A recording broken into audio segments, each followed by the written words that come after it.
First, Alice Cooper kissed a snake. Then, legend has it, Ozzy Osbourne bit the head off a live bat. And that's nothing compared with today's shock rock.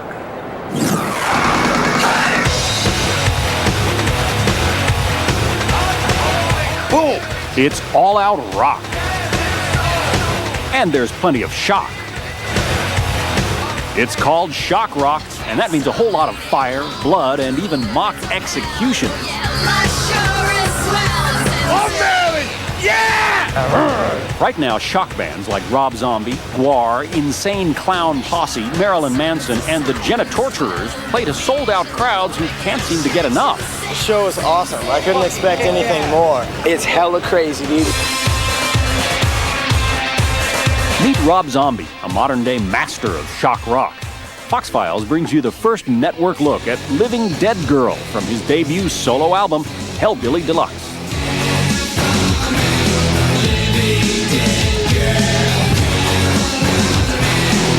For me, the stage show and the presentation is everything. I mean, it's absolutely everything. These guys work really hard on their visual presentation. They want to put on a stage show that has a lot going on to it. If I'm going to pay $30 for a ticket, I want to go out there. I want to see some pyro, some fireworks, and some lights. I know that's true because every night after every show, kids are just like, they're like, thank you. And finally, they feel like they've paid their money and they got something for it. We asked Rob how he got started playing shock rock. I guess it was just thinking that other bands were so bad that there was no reason I couldn't jump in and have a band that sucked that much too. That's what he's about, kind of capturing that thrill, that chill. But guys like Rob Zombie didn't dream this stuff up. It goes way back to the 70s and 80s. When I was a little kid, I loved Alice Cooper the most, and then I liked Kiss, and anything that had that vibe. A baby's brain and an old man's heart. In rock and roll, it starts with Alice Cooper. Alice certainly was the man to get up there with a snake and a guillotine and show that you could dress up your stage set in a scary way. If you bring a 12-foot boa constrictor anywhere, it's going to get reaction. I brought it out the first night, and it was just headlines the next day. He was not just out there doing a shocking show for the hell of it. I always said that we were the band that drove the stake through the heart of the Love generation, and it was true. People were bored with peace and love. I think the most shocking way of dying on stage, well, we did it a lot of different ways, They electrocuted me in the very first hanging, which we did full out. We went out and really learned how they do it in the movies. Anything for realism. And then the guillotine, of course, I think was the best. It was very shocking to see. You better tell me. I still consider it a compliment when I see bands that say, wow, we got this directly from you. You wanted the best! Okay, the longest running shock act is still Kiss. Kiss! Kiss is a huge touchstone for everybody.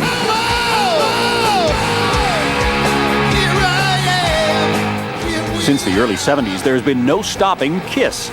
They made more money than any other band in 96 and 97 and have sold a total of 75 million albums. Their current tour, Psycho Circus, brings Kiss fans the first concert in 3D. Kiss rules!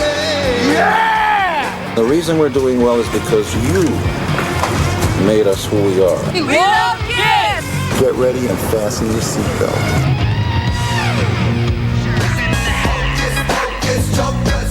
But who are the up-and-coming shock rockers today? Check this out. They are the Insane Clown Posse from Detroit. ICP, they work a gimmick the same way Kiss worked a gimmick in the 70s. And obviously they mean to.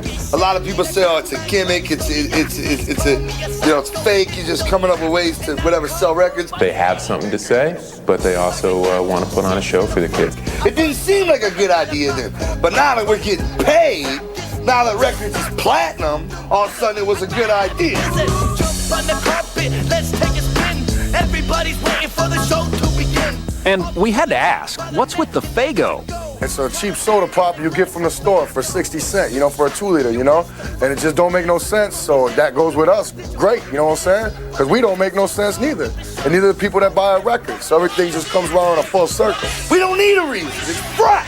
It don't make sense. It makes dollars. You know what I mean? We caught up with Jen of the Genitorturers. This band mixes surgical supplies with music. Well, in the Genitorturers, one of the things that we do is we do present different aspects of body modification in our show. That would include body piercing, branding, scarification, and for us, these things act on many different levels.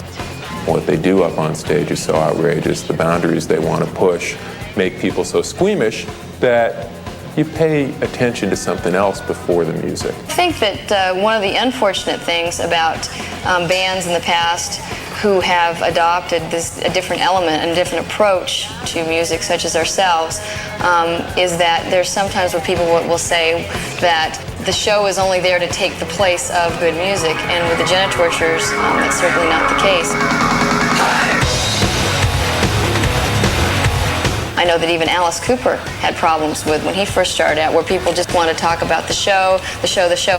This is all theatrics. Alice Cooper did it, Kiss did it, Marilyn Manson and Zombie are doing it. Somebody else will do it 5-10 years from now. It's a boring old story. It's been happening ever since Elvis.